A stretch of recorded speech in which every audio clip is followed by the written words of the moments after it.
A paz do Senhor, irmãos e ouvintes da Palavra do Senhor, nosso Deus, trazendo mais uma vez, mais uma semana, lições bíblicas da nossa EBD, Escola Bíblica Dominical, realizada toda semana, especialmente todos os domingos na Assembleia de Deus, no nosso Brasil e até fora do nosso país, possivelmente, provavelmente, como também em outras denominações que não são a Assembleia de Deus que adotam o mesmo currículo. Nesse segundo trimestre de 2025, estamos estudando e o Verbo se fez carne, Jesus sob o olhar do apóstolo do amor, que é o apóstolo João. O comentarista do trimestre é o pastor Elienay Cabral. A lição dessa semana é a lição de número 10, a promessa do Espírito Santo, que tem por data domingo 8 de junho. Porém, na maioria é realizada no domingo. Porém, em muitas igrejas, como aqui em Serra Pelada, Rio Grande do Norte, é realizada na quarta-feira. Em outras igrejas pode ser em um dia diferente, um dia alternado ou aleatório. Você certifique-se e assim pode participar. Podem participar quem é crente e quem não é crente, sem problema nenhum. A leitura bíblica em classe se encontra em João, capítulo número 14, versículo 16 ao 18 e também o versículo 26. Também uma outra leitura em João 16, versículos 7, 8 e versículo 13. E uma outra leitura, João capítulo 20, versículo 21 e 22. Que assim nos diz a palavra de Deus. E eu rogarei ao Pai, e Ele vos dará outro Consolador, para que fique convosco para sempre. O Espírito da verdade que o mundo não pode receber, porque não o vê nem o conhece. Mas vós o conheceis, porque habita convosco e estará em vós.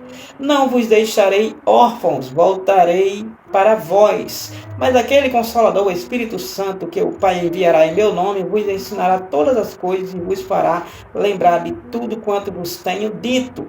João 16, a próxima leitura, diz assim, versículo 7, 8 e versículo 13. Todavia, digo-vos a verdade, que vos convém que eu vá, porque se eu não for, o Consolador não virá a vós, mas se eu for, enviá-lo-ei. E quando ele vier, convencerá o mundo do pecado, da justiça e do juízo. Versículo 13. Mas quando vier aquele Espírito da verdade, ele vos guiará em toda a verdade. Porque não falará de si mesmo, mas dirá tudo o que tiver ouvido e vos anunciará o que há de vir. João 20, versículo 21 e 22. Disse-lhe, pois, Jesus outra vez, Pai seja convosco. Assim como o Pai me enviou, também eu vos envio a vós. E havendo dito isto, assoprou sobre eles e disse-lhes, recebei o Espírito Santo. Leitura bíblica em classe, corroborando com a promessa, a temática, a promessa do Espírito, o Espírito Santo. Texto áureo, João 20 e 22, já lemos agora por último e repito novamente. E havendo dito isto, assoprou sobre eles e disse-lhes, recebei o Espírito Santo. Jesus fez essa ação para com os discípulos. Já tinha ensinado bastante as últimas instruções. Já tinha ressuscitado de entre os mortos ou do sono da morte. Jesus ressuscita ao terceiro dia e depois disto está agora em evidência com os discípulos. E ensinando os discípulos, Jesus, ele diz para com os discípulos justamente o que foi dito aqui no versículo 22 de João 20. Assoprou sobre eles e disse-lhes, recebei o Espírito Santo. O próprio Jesus falou para com os discípulos dizendo esta afirmativa, esta bênção de os discípulos receberem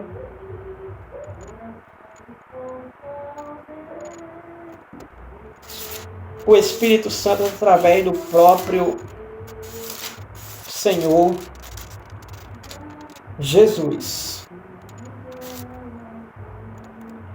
Nessa situação, Jesus já tinha aparecido em algumas oportunidades e nesta, já tendo Tomé diante de toda aquela incredulidade, querendo ver o Senhor Jesus, coisa que alguns já tinham noticiado para eles, que alguns já viram, algumas mulheres, alguns discípulos, mas ele só queria acreditar se visse e até mesmo tocasse em Jesus. Então, nessa oportunidade, nesse mesmo contexto, Jesus faz essa afirmativa para com os discípulos, dar esta bênção para com os discípulos. Que bênção? A bênção de receber o Espírito Santo. Verdade prática. A promessa do Pai não se restringe a um grupo particular ou a um período específico, mas inclui todos aqueles que se arrependem e creem no Evangelho. Então, essa promessa de receber o Espírito Santo, de receber o batismo com o Espírito Santo, não se limita, não se resume a um grupo específico, ou seja, somente aos discípulos, somente a uma classe de pessoas, não se limita.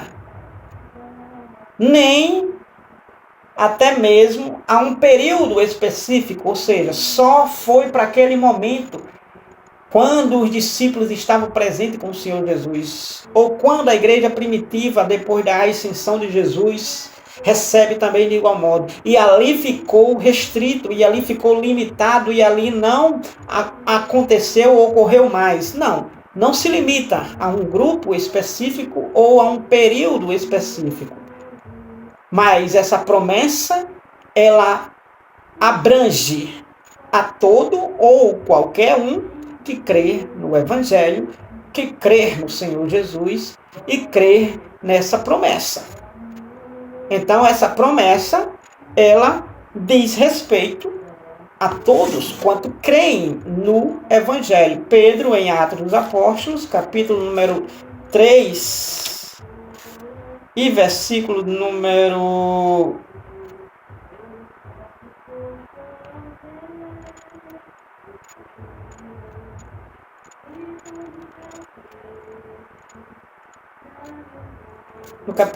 2 de Atos. Deixa-me conferir.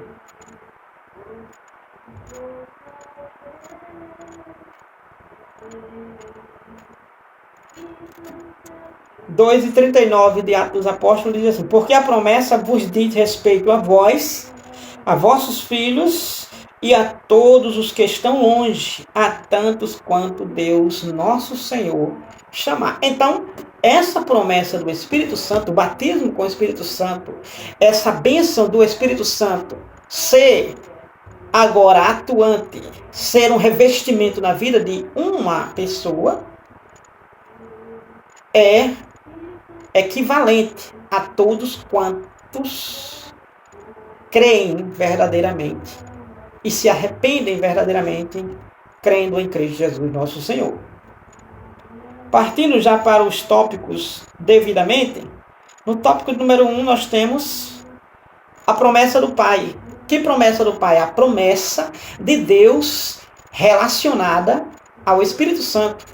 A promessa de Deus de prometer, que prometeu o Espírito Santo, assim como prometeu a vinda de Jesus. Deus, em Gênesis 3:15, Deus prometeu Jesus vir ao mundo e ser o Salvador da humanidade.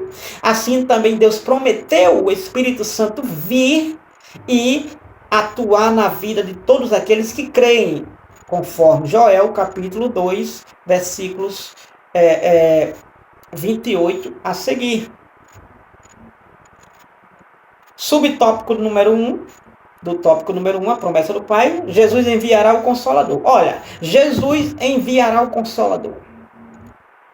Jesus enviará Consolador. E quem é o Consolador? É o Espírito Santo. O Consolador é o Espírito Santo de Deus, a terceira pessoa da Trindade. Deus Pai, Filho e Espírito Santo. Então, a terceira pessoa da Trindade, o Espírito Santo, é enviada, subtópico número 1, Jesus enviará o Consolador. Por que Jesus enviará o Consolador? Porque Jesus, enquanto ele estava na terra, enquanto ele estava atuando com a sua missão, o Espírito Santo estava com Deus, estava no céu, mas também estava com Jesus, estava.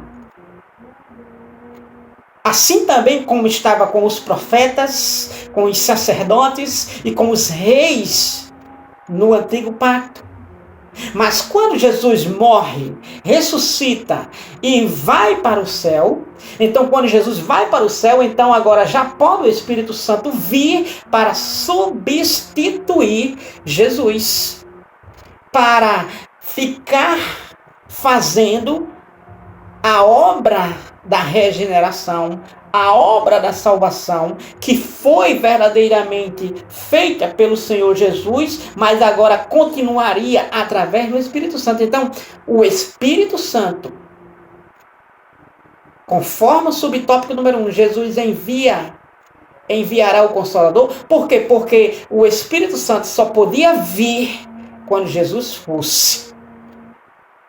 É justamente o que nos diz o próprio texto da nossa leitura em classe.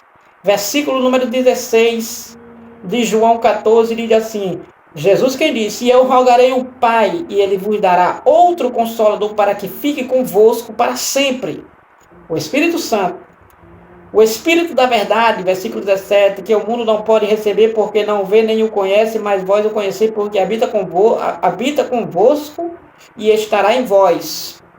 Não vos deixarei órfãos, voltarei para vós. Mas aquele Consolador, o Espírito Santo que o Pai enviará em meu nome, vos ensinará todas as coisas e vos fará lembrar de tudo quanto vos tenho dito." Na próxima leitura é onde está realmente o versículo que eu estou querendo.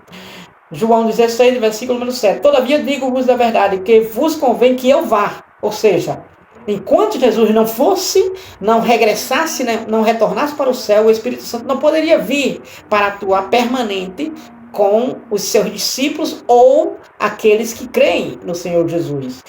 16:7, "Todavia digo-vos a verdade, que vos convém que eu vá, porque se eu não for," olha Jesus quem está dizendo, "se eu não for, o Consolador não virá a vós."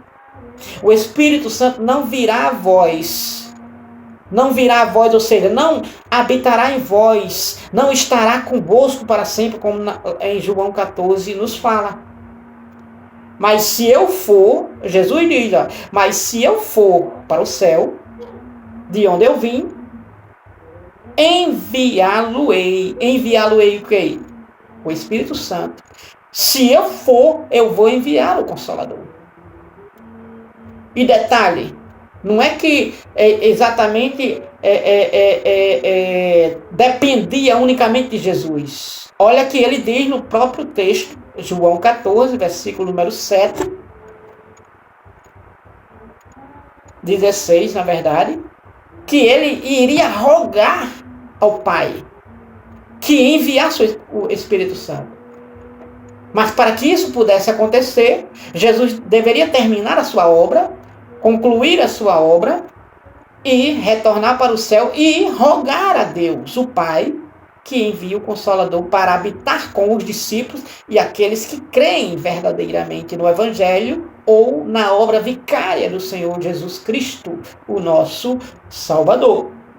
Então, se Jesus não vai, o Espírito Santo não viria. Não viria.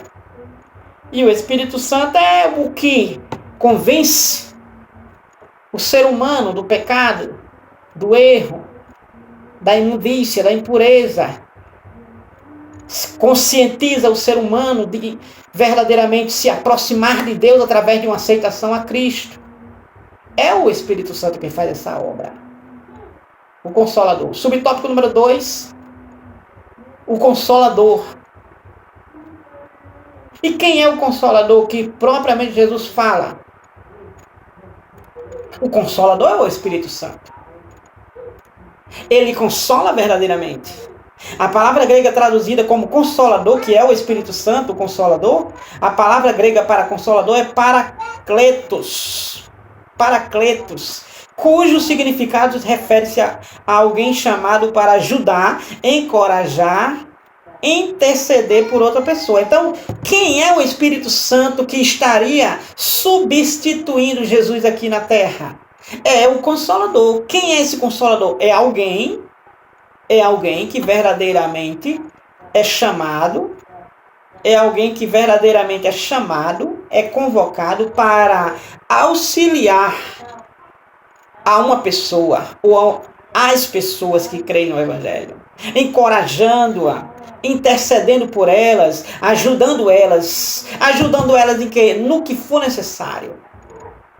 Encorajando para que não seja desmotivada, mas sim encorajada para avançar para o reino de Deus, os céus. Então, o Consolador é este Paracleto, que intercede, encoraja e ajuda a todas as pessoas que creem verdadeiramente no Evangelho. Em Romanos capítulo 8, versículo número 26, deixa bem claro sobre o Consolador, o Espírito Santo. Nos diz assim a palavra de Deus: e da mesma maneira também o Espírito Santo ajuda as nossas fraquezas. Olha, ele ajuda em quê? Nas nossas fraquezas. Ele ajuda nas nossas fragilidades. Porque não sabemos o que havemos de pedir a Deus como convém. Mas o mesmo Espírito Santo intercede por nós com gemidos inexprimíveis. Então o Espírito Santo ele é fundamental para a nossa vida cotidiana, relacional com Deus.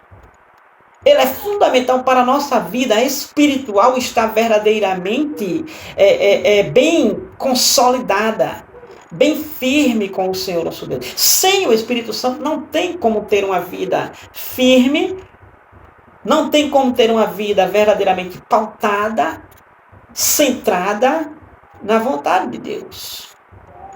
Subtópico número 2, o Consolador, que é Paracletos. Então, Paracletos, que é esse amigo, é esse auxílio, é esse ajudador, é esse encorajador para conosco, assemelha-se a um amigo que desempenha o papel de advogado ou consultor especial, ou ainda como um assistente que auxilia em momentos importantes. Olha quem é o Consolador. A expressão outro Consolador, do termo grego allos, significa outro, indicando assim a distinção a distinção dele em relação a outros indivíduos da mesma natureza, reafirmando a singularidade do Espírito Santo em relação às outras pessoas da Trindade, mas também a sua igualdade com elas. Então, quem é o Espírito Santo? É outro. É outro. É outro Jesus? Não, é outro. Semelhante a Jesus. Aonde se assemelha integralmente, totalmente em igualdade. Jesus tinha todo o poder, o Espírito Santo também tem. Jesus era onisciente, o Espírito Santo também tem. Jesus era verdadeiramente o Todo-Poderoso, o Espírito Santo também é Todo-Poderoso. Então o Espírito Santo é outro da mesma igualdade de Jesus, que nos auxilia, nos ajuda e nos encoraja nessa longa e difícil caminhada rumo ao céu. Subtópico número 2. Não vos deixarei órfãos. Palavra do próprio Senhor Jesus. A palavra grega para órfãos, em João 14, 18, que lemos na nossa leitura em classe é orpanós. No grego é orpanós, para órfãos. Então, quando Jesus morreu, os discípulos sentiram-se órfãos. Deve ter sido difícil aceitar o fato de que o Senhor, o Cristo de Deus, estava morto. É bem óbvio, muito difícil. Não foi por acaso que nosso Senhor chama os seus discípulos de filhinhos. João 13:33 assim nos fala. Nesta relação pessoal entre Jesus e os seus discípulos, nosso Senhor garantia que eles nunca ficariam órfãos, desamparados e desprezados. Então, Jesus prometeu que os discípulos jamais ficariam órfãos. João 14:18. E quando Jesus disse que jamais deixaria eles órfãos, Jesus disse: eu vou rogar ao Pai, a Deus, que envie um Consolador para vocês, que envie outro no meu lugar, para estarem com vocês e com vocês, dentro de vocês, habitará em vocês, dentro de vocês, e estarão com vocês para sempre. Então Jesus, ele disse que este outro, que é o Espírito Santo, que é o Consolador, que essa pessoa maravilhosa, essencial para a nossa vida, que não pode receber essa pessoa especial, exclusiva, senão aquele que crê em Jesus, aquele que crê no Evangelho, aquele que vive uma vida voltada completamente para Deus. Aqueles que não têm esses caracteres, que não atendem a esses requisitos, não podem nem receber, nem ver o Espírito Santo. Por quê? Porque o Espírito Santo é para os que creem, não é para os que não creem. E uma vez que alguém tem o Espírito Santo, então tem toda a sua dimensão, sua história, tem toda a sua vida completamente agora sensível, focada, centrada em Deus. E o Espírito Santo justamente vai mostrar ao ser humano que antes não enxergava o que verdadeiramente Deus tem para a sua vida. É por isso que uma pessoa que não tem o Espírito Santo, que na maioria é os incrédulos, é os ímpios, é os ateus, são pessoas que verdadeiramente são, na ótica de Deus, no entendimento de Deus, na sabedoria de Deus, são pessoas verdadeiramente insensatas, são pessoas irracionais, são pessoas verdadeiramente, ainda que tenham níveis altíssimos academicamente, mas para Deus não passam de nécios, não passam de loucos, não passam de pessoas que verdadeiramente não entendem e nem caminham para cima, para o céu.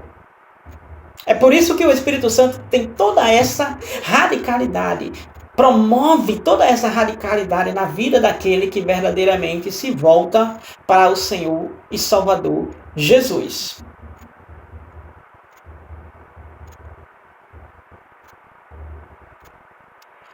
Tópico número 2. O Espírito habita os discípulos. O Espírito Santo habita nos discípulos, habita os discípulos. Passa a entrar nos discípulos. Passa a atuar nos discípulos, o Espírito Santo. João capítulo 20, versículo 22.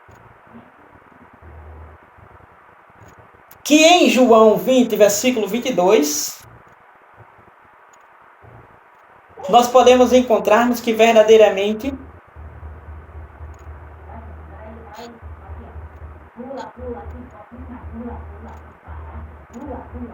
é uma promessa, é uma ocasião aonde Jesus verdadeiramente sopra sobre os discípulos. Partindo já para o subtópico número 2, que justamente vai responder: o Espírito habita os discípulos, que no subtópico, que é João 20, 22, A clareza desse subtópico está no subtópico número 2, que é o sentido de assoprou sobre eles o Espírito.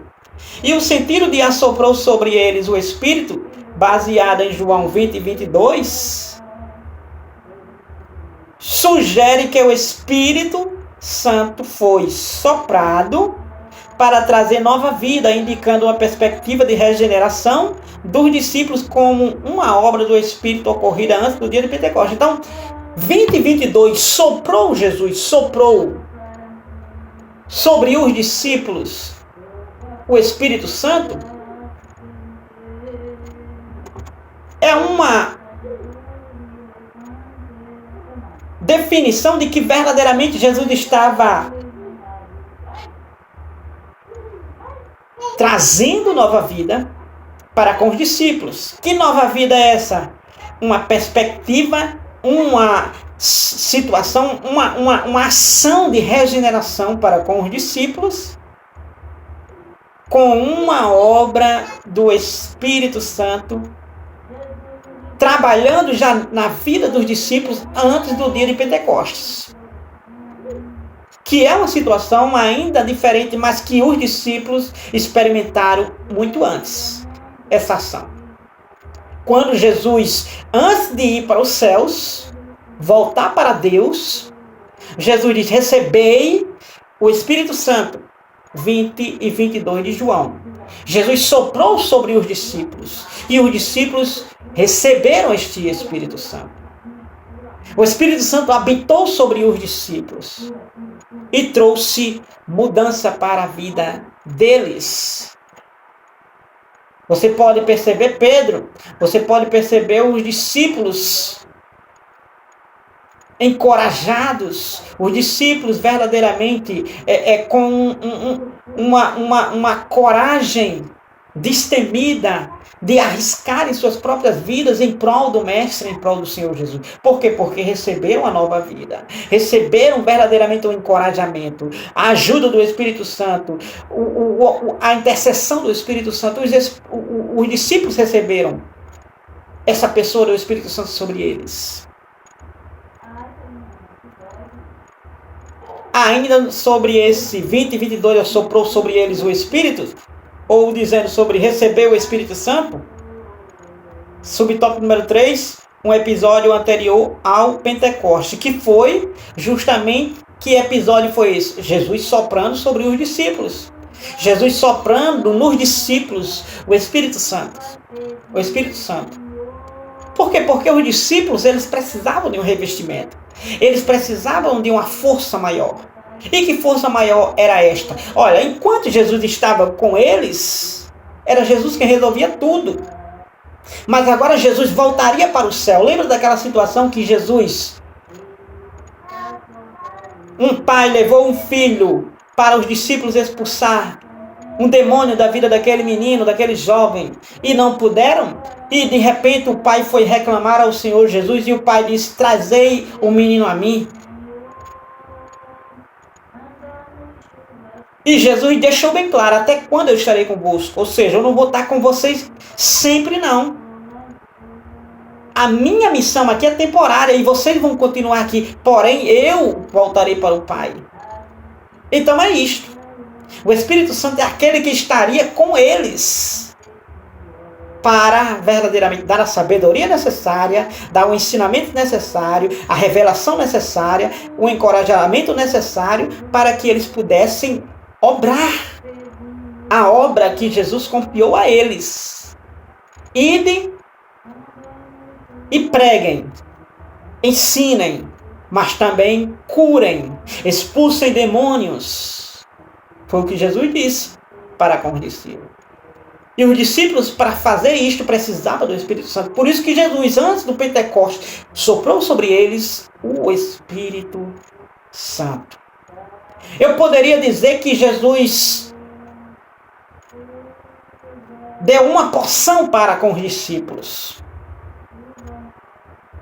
Assim como o Espírito Santo habitava nos sacerdotes, profetas e reis no antigo pacto, não habitava em todas as pessoas, mas sim naquelas com uma obra específica dada por Deus, Assim, os discípulos especificamente receberam de Jesus de maneira específica para que continuassem. E quando vem o Pentecoste, então vem o derramamento sobre todos, ou seja, além dos discípulos. E depois desta eventualidade, então, abrange e vai alcançando, vai ultrapassando transcendentemente épocas, séculos, milênios. Por quê? Porque diz respeito a todos quanto creem no Evangelho 2:38 e 39 de Atos dos Apóstolos. Como também João aqui nos fala claramente sobre essa abrangência da promessa. Então, o episódio anterior ao Pentecoste, em João 20:22, também se lê: recebeu o Espírito Santo. Assoprou sobre ele o Espírito Santo. Também se lê: recebeu o Espírito Santo, em outras versões. Então, esta expressão surge como consequência direta da menção assoprou sobre eles, que é a mesma coisa, indicando que o Espírito Santo habitou os discípulos naquele momento específico, como acabei de falar anteriormente. A partir desse ponto, os discípulos tornaram-se nova criação, completamente regenerados e sendo governados, habitados e vivificados pelo Espírito Santo. Então, quando o Espírito Santo, soprado por Jesus, para eles receberem o Espírito Santo, os discípulos, foi aquela mesma coisa que Deus, 2:7 de Gênesis, sopra sobre o homem, sobre aquele boneco, sobre aquela estátua feita do pó da terra, e ele recebeu o fôlego de vida. Assim como em Ezequiel, o profeta Ezequiel, mandado, ordenado por Deus para falar aos ossos. Os ossos receberam carne, receberam nervos e, por último, receberam ali a vida, o fôlego da vida. Ou seja, tornaram a viver novamente, voltaram a ser almas viventes. Então, assim também Jesus, quando soprou sobre os discípulos, eles receberam uma nova vida. Eles receberam uma nova dimensão, uma nova vida. Eles foram habitados pelo Espírito Santo, regenerados, governados e vivificados pelo Espírito Santo. Romanos 8, versículo 9 ao 14, Gálatas 5, 16 ao 26. Não vou ler para não tomar muito tempo. Então, posteriormente, o que ocorreu em Pentecostes seria uma segunda obra distinta e capacitadora do Espírito Santo para os discípulos pregar o Evangelho, começando em Jerusalém até os confins da terra. Então, os discípulos, eles receberam o Espírito Santo antes do Pentecostes, e no Pentecostes receberam novamente, como diz Eliana Cabral, como uma segunda obra distinta e capacitadora do Espírito Santo para os discípulos pregar o Evangelho, começando em Jerusalém, o centro religioso do mundo.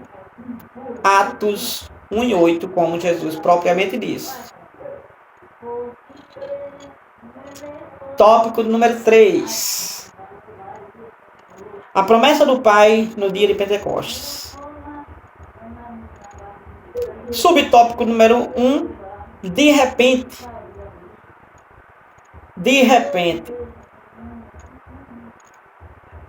Estavam eles reunidos.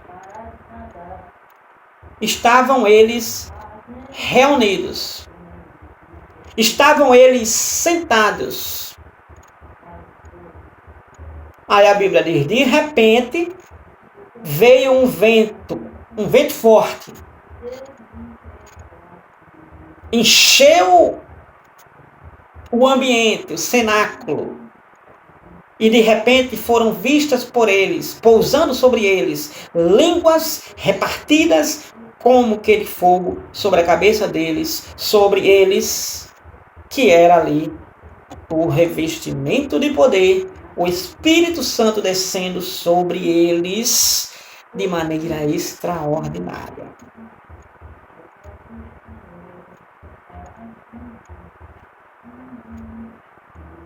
Subtópico número 3. E todos foram cheios do Espírito Santo. Todos quem? Os que estavam ali aguardando. Porque Jesus, depois de ressuscitado, disse: vão para Jerusalém, fiquem lá, não saiam de lá, enquanto não forem revestidos de poder. E eles foram. E ali, média de 120 pessoas que ali perseveraram, estando reunidos e unidos no nome de Jesus, receberam a promessa e foram todos e foram cheios do Espírito Santo. E o Espírito Santo encheu todos. Encheu todos de Deus. Encheu todos de espiritualidade. Encheu todos verdadeiramente de capacidade. Encheu todos de verdadeiramente do caráter de Deus. Encheu todos de santidade. Porque uma pessoa cheia do Espírito Santo não é para uma outra coisa. É para ser santo. É para ser verdadeiramente espiritual. É para ser verdadeiramente agradável a Deus, louvável a Deus e verdadeiramente esta glorifica a Deus. Como? Através não do glória a Deus e aleluia que a gente popularmente conhecemos, mas através da vida, através da conduta. Mateus 5:16. Porque através da conduta é que se glorifica a Deus. É através da conduta que se glorifica a Deus. Apesar de, literalmente, conhecermos o glória a Deus, de glorificar a Deus através do barulho de glória a Deus, de aleluia, que isto também realmente faz parte, é conveniente que assim aconteça, mas o verdadeiro glorificar a Deus não se resume em simplesmente falar glória a Deus e aleluia alto ou baixo. Não se limita a isto. Olha o que a palavra de Deus em Mateus, acabei de citar, 5:16 nos diz. 5:16 nos diz assim a palavra de Deus: assim resplandeça a vossa luz diante dos homens, para que vejam as vossas boas obras e glorifiquem a vosso Pai que está nos céus. Então, como é que se glorifica a Deus? Através da conduta, através do testemunho. É através da conduta, é através do testemunho. Atos 1:8, Jesus diz, olha, e recebereis a virtude que há de vir sobre vós. E quando receberdes a virtude que há de vir sobre vós, que é o batismo com o Espírito Santo, que é o Espírito Santo habitando em vós, vindo sobre vós, então ser-me-eis, disse Jesus, minhas testemunhas, tanto em Jerusalém, Samaria, Judéia e até os confins da terra. Efésios, capítulo número 2 e versículo número 10 de Efésios. Efésios 2:10 nos diz assim a palavra de Deus. Olha o que as obras verdadeiramente faz parte. Por quê? Porque glorifica a Deus, porque Deus nos criou para vivermos em um verdadeiro testemunho que agrade a Ele, através de uma conduta que agrade a Ele, porque somos feituras sua, criados em Cristo Jesus para as boas obras, as quais Deus preparou para que andássemos nelas. Então, é através da conduta que se glorifica a Deus. É através do testemunho que se glorifica a Deus. Se você tem uma boa conduta e se você tem um bom testemunho, você está glorificando a Deus, ainda que você esteja calado em um culto. calado em uma reunião eclesiástica. Você glorifica a Deus. Olha o que Jesus diz, Jesus deixou bem claro como é que se glorifica a Deus em João, capítulo número 17, se não me foge da memória. João 17, Jesus disse como é que se glorifica a Deus.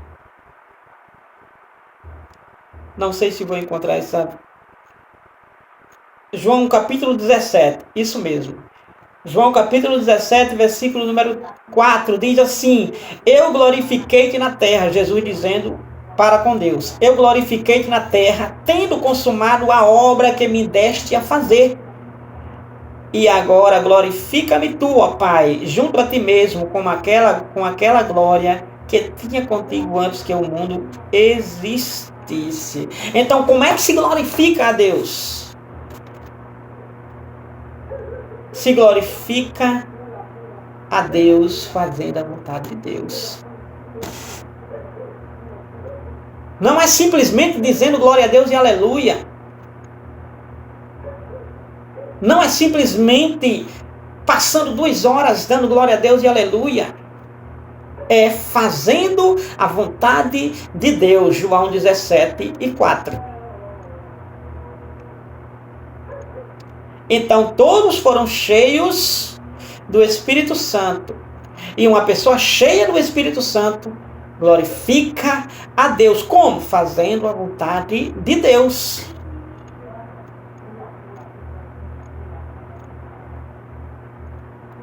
Subtópico número 3. E começaram a falar em outras línguas. E começaram a falar em outras línguas. E que línguas eram essas? Que os discípulos, quando foram cheios ou batizados com o Espírito Santo, falaram. As línguas que eles falaram foram línguas realmente línguas. E não foram essas línguas estranhas. Sim, é possível. A Bíblia, logicamente, não vai dizer exatamente que eram línguas estranhas, mas podemos dizermos que subentende-se. Porém, eles falaram nas línguas verdadeiramente que era entendida pelos que estavam ali, pessoas de toda a terra, diz a Bíblia Sagrada. Atos, capítulo número 2. Deixa-me dizer aqui. Atos, capítulo número 2. Deixa eu ver se...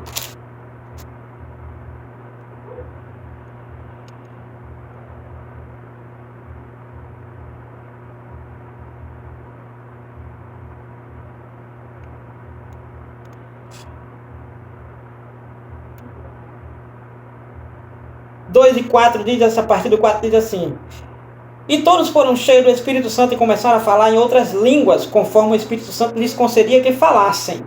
E em Jerusalém estavam habitando judeus, varões religiosos de todas as nações que estão debaixo do céu. E olha só. E correndo aquela voz, que voz? Não eram línguas estranhas. E correndo aquela voz, ajuntou-se uma multidão e estava confusa, porque cada um os ouviam falar na sua própria língua. Cada um o quê? Cada nação. Não era uma nação, era as nações que estão debaixo do céu, as nações do momento. E aqui vai dizer que nações eram essas. E todos pasmavam e se maravilhavam, dizendo uns aos outros: Pois que não são galileus esses que estão falando línguas aí, que nós falamos também? A nossa língua eles estão falando, eles não são galileus? O idioma deles não é outro? Como, pois, ouvimos cada um de nós, cada um na nossa própria língua em que somos nascidos? Olha só, somos partos, medos, elamitas, mesopotâmios, da Judéia, Capadócia, Ponto, Ásia, Frígia, Panfilha, Egito, Líbia, Cirene, romanos, judeus, prosélitos, cretenses, árabes, e todos temos ouvido em nossa própria língua falar nas grandezas de Deus.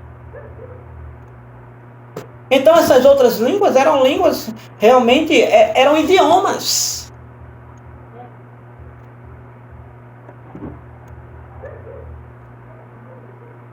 Resumindo, concluindo, a promessa do Espírito Santo foi prometida por Deus, que se concretizou, que foi realizada mediante a chegada de Jesus no céu. O Espírito Santo vem e agora está conosco para sempre, uma vez que cremos fielmente em Jesus. E é Ele que faz toda a diferença na nossa vida. Para pregar, precisamos do Espírito Santo. Para viver, precisamos do Espírito Santo. Para verdadeiramente irmos para o céu, precisamos do Espírito Santo. Você pode conferir Romanos capítulo número 8. Romanos capítulo número 8. Sabe por que Jesus foi ressuscitado? Porque o Espírito Santo estava nele. Então Deus ressuscitou Jesus porque o Espírito Santo estava nele. Romanos 8 vai nos dizer isto. E assim ele vai ressuscitar também aqueles que morreram ou que estão vivos sendo transformados mediante o arrebatamento, se estiverem com o Espírito Santo ou se tiveram o Espírito Santo. Então serão realmente privilegiados com esse harpazo, com este raptare, que é o arrebatamento da igreja que verdadeiramente anseia este retorno de Cristo. João 14, versículo 2 e 3. Que Deus abençoe a você e sua casa, em nome de Jesus, e até a próxima, se Deus assim nos permitir. A paz do Senhor e um ótimo final de semana.